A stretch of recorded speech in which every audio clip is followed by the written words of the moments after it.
açık sazlar bağa sanam köğen bualan köpüde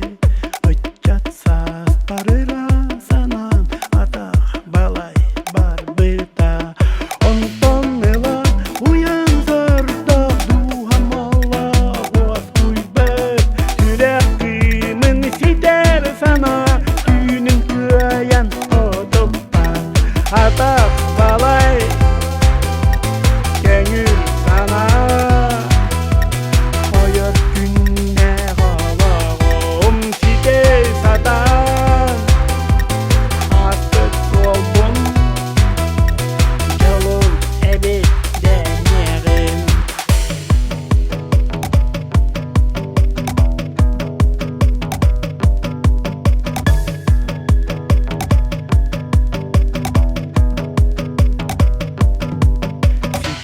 satan del bir solum siri üstte ergide bola satan kampet solum denilektin elette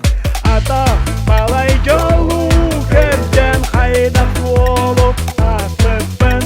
kanı kana hürün selle suyu joru asıptan ata balay gönül sana hayat günne halağım size satan artık oldum yolum ebeden yerim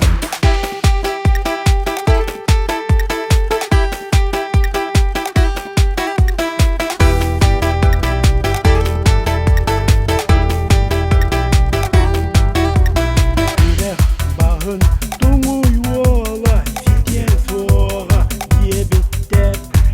et kanma adak kukka ebi tühü bir bitter adak balay yürüdük sana küm tuttum diye bitter hayat hüle keder kına düdüğün bir bitter adak balay gönül sana hayat günne halağım size satan artık oldum yolum ebeden yerim yolum ebeden yerim